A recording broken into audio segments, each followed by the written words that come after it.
इमरान।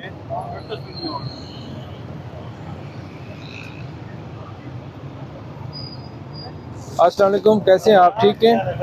ठीक है। Black pepper लगाए हुए हैं आपने? ये ये ब्लैक पेपर है आपके, देखें ना, बैक पे भी आपका ब्लैक पेपर लगा हुआ है। इसको ऊपर करें।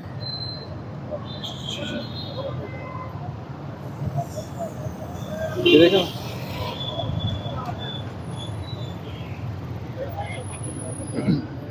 Imran, black paper position check करें।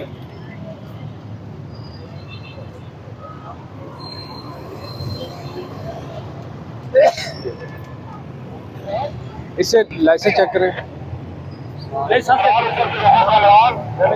बेटा हेलमेट क्यों नहीं पहना हुआ आपने? इतनी जल्दी में है कि हेलमेट पहनना छोड़ के। ये बैग नहीं भूले, ये उठा के आपने जिम्मेदारी के साथ रखा हुआ टैक्सी के ऊपर। लाइसेंस बना हुआ है?